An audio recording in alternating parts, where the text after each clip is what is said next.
Kasus kematian wanita asal Jepang yang baru ketahuan pelakunya setelah 14 tahun lamanya.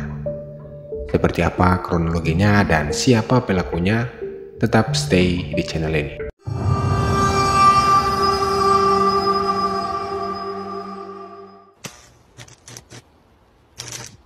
Assalamualaikum warahmatullahi wabarakatuh, dan selamat datang di zona horor.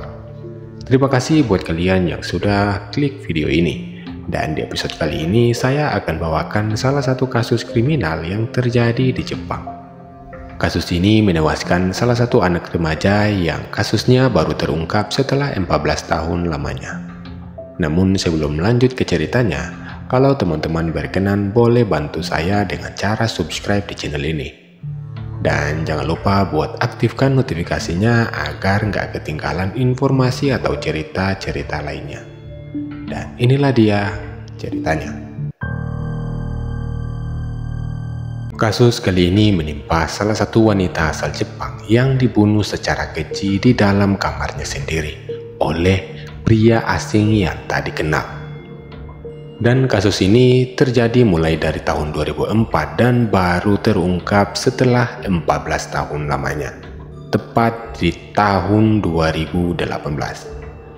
Dan sebenarnya sudah diupayakan dari berbagai pihak untuk mengungkap siapa dalang dari pembunuhan ini. Tapi usai pembunuhan itu terjadi, masih belum bisa menemukan siapa pelaku di balik pembunuhan itu. Dan setelah 14 tahun lamanya, barulah ketahuan ternyata dialah pelakunya. Sebelum kita membahas siapa pelakunya, kita masuk dulu ke kronologinya.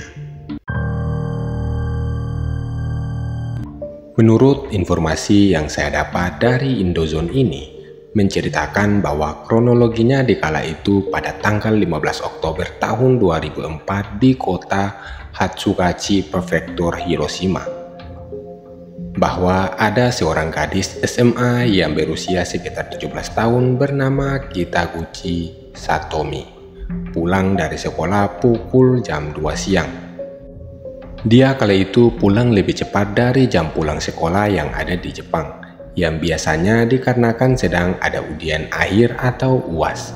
Ya biasalah seperti kayak yang ada di Indonesia. Biasanya kalau selesai UAS itu biasa pulang lebih cepat atau lebih awal dari jam yang ditentukan sebelumnya. Nah, sepulang sekolah itu dia memutuskan untuk tidur siang di waktu itu. Tapi sebelum ia memutuskan buat tidur siang, Satomi ini memberi pesan kepada adiknya untuk membangunkan dia di pukul 4 sore karena ada jadwal part-time gitu. Satomi pun menuju ke kamarnya.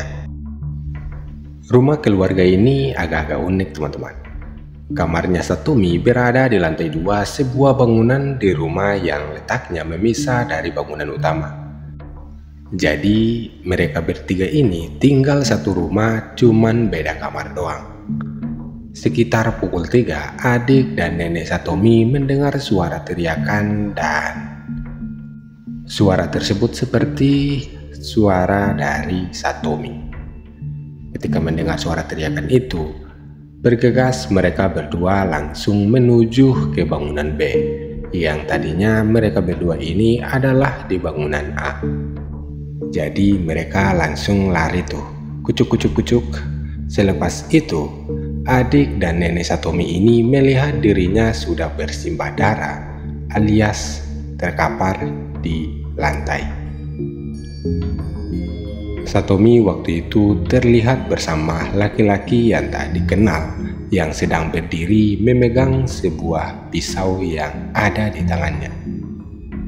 Alhasil karena melihat pria yang tidak dikenal dengan membawa sebuah pisau, nenek dan adik Satomi ini berusaha untuk kabur dari pria tersebut.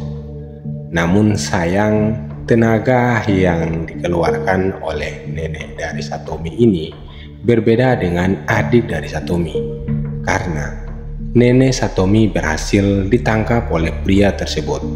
Dan nenek Satomi ini ditusuk 10 kali di bagian punggung dan perut.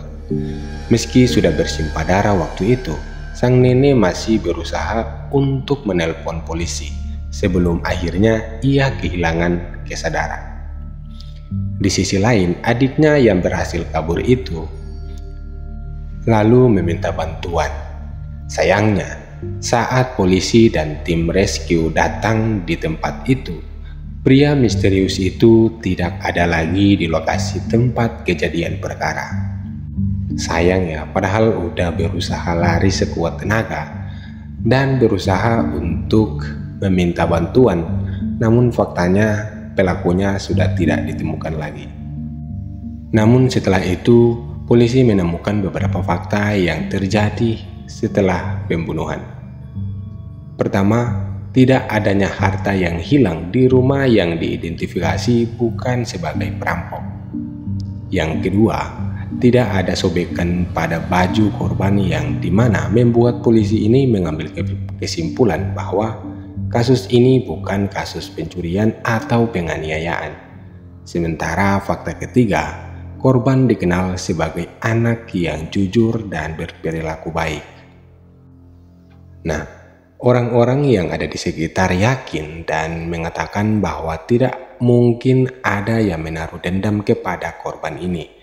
Terlebih lagi, belum diketahui apa motif sebenarnya dari pria misterius yang membunuh Satomi ini. Sedangkan untuk fakta keempat, di kamar korban ditemukan pemutar musik yang masih menyala dengan earphone yang dicolokkan, yang ditandakan bahwa sebelum pria itu masuk ke dalam kamar tersebut, Satomi ini sedang mendengarkan lagu yang ada di earphone atau di handphone yang ia gunakan. Dan fakta kelima, ditemukan juga jejak sepatu pelaku, sidik jari dan DNA dari lantai 2. Pelaku mengejar korban sampai ke bawah tangga, kemudian menusuk korban di depan pintu. Sedangkan untuk fakta keenam, terdapat 10 tusukan di tubuh korban, yaitu di bagian leher dan dada. Tidak ada tusukan di punggung dan di tangan. Setelah Satomi dan neneknya dilarikan ke rumah sakit, dan ternyata Satomi dinyatakan meninggal dunia akibat kehabisan darah, tapi neneknya masih berhasil diselamatkan. Dan setelah 3 hari setelah kejadian itu, polisi mengumumkan sketsa wajah dari pelaku yang didapat dari informasi dari adiknya sendiri. Diketahui bahwa pelaku pembunuhan itu berusia kurang lebih dari 20 tahun dengan tinggi badan sekitar 65 cm, badannya lumayan berisi, mata yang sipit dan rambutnya sedikit coklat. Dan ada bekas jerawat tepat di wajahnya. Dan muncul juga saksi mata, yaitu tetangga yang mengaku melihat ada orang yang mirip sketsa dari wajah pelaku ini berkeliaran di TKP dan menaiki sebuah motor aneh. Dari waktu yang singkat terkumpul banyak informasi yang menyangka pencarian pelaku akan berjalan dengan baik dan tinggal menunggu waktu saja untuk berhasil menangkap pelakunya. Tapi sayangnya kasus ini tak kunjung berkembang. Selama 3 tahun selama pencarian dan mencari tahu siapa di balik pembunuhan ini, namun hasilnya tetap nihil. Akhirnya polisi mengumumkan harga buronan senilai 3 juta yen atau setara dengan 380 juta kepada siapa saja yang berhasil menemukan informasi untuk menangkap si pelaku ini. Tetapi hasilnya tetap sama saja. Tidak ada yang memberikan informasi yang menyangkut dengan pelaku ini. Dan teman-teman harus tahu, saking susahnya mencari si pelaku ini, sampai-sampai mereka melabelkan kasus ini bahwa kasus ini belum terpecahkan, yang kemudian dibahas di berbagai TV-TV show yang ada di Jepang, bahkan menimbulkan berbagai spekulasi dari publik.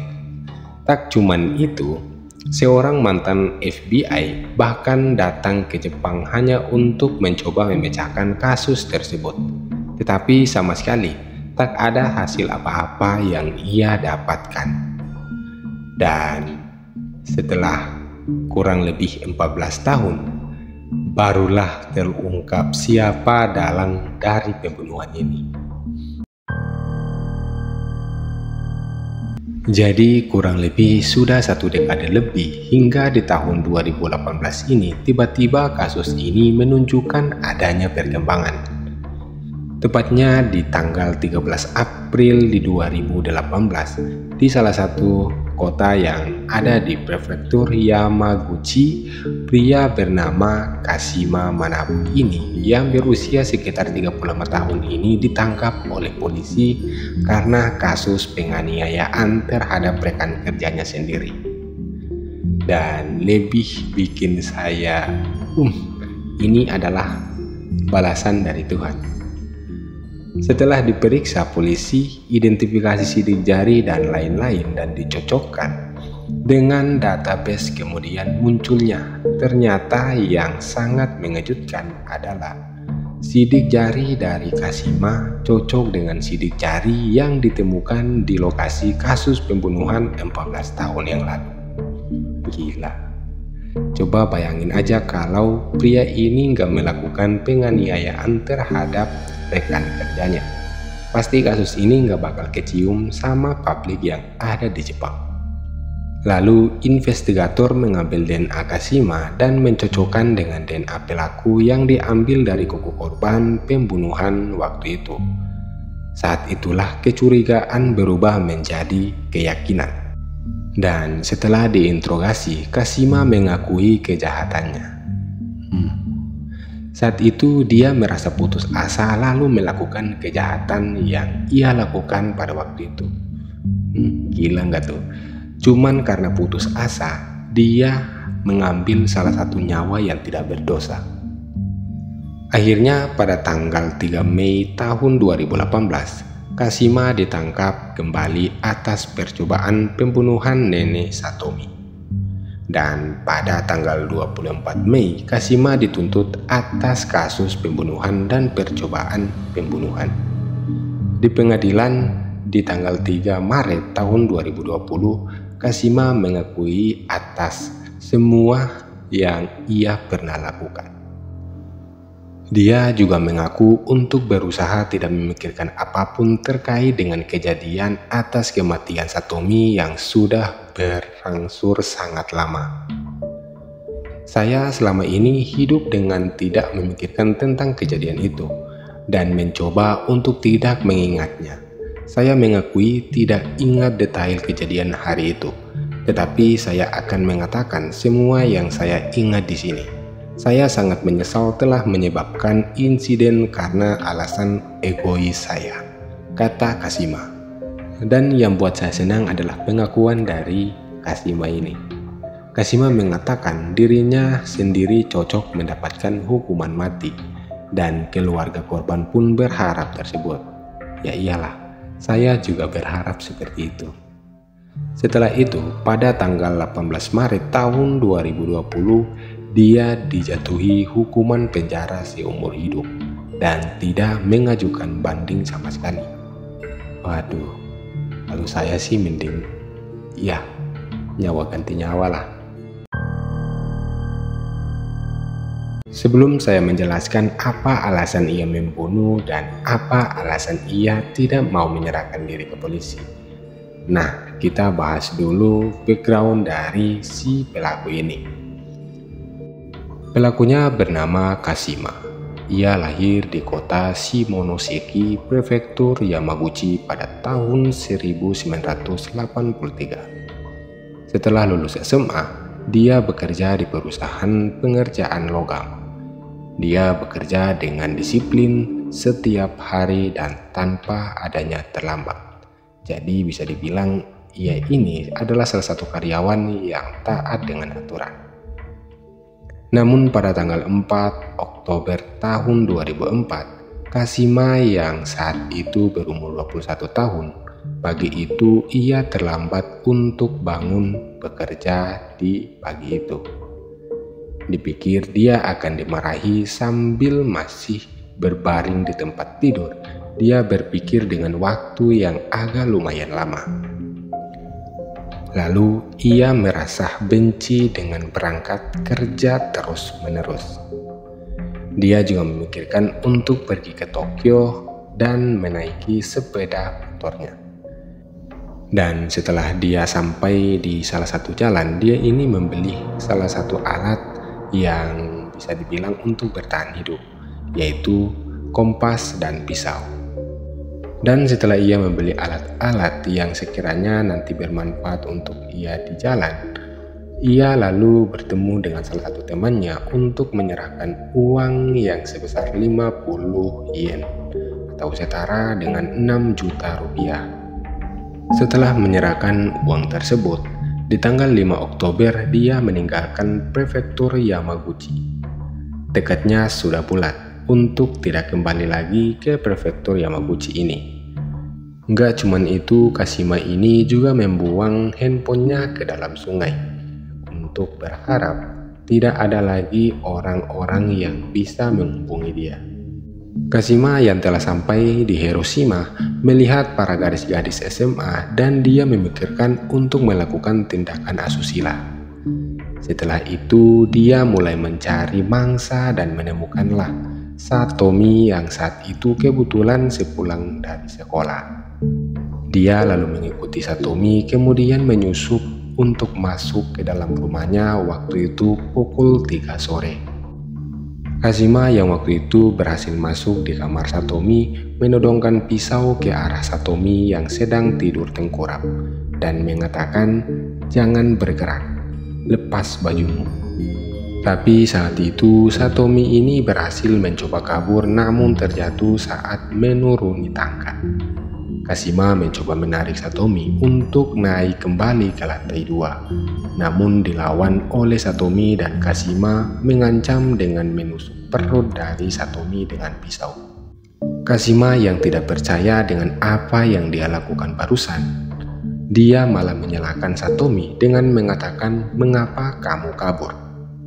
Dengan perasaan menyesal yang ada di dalam hatinya.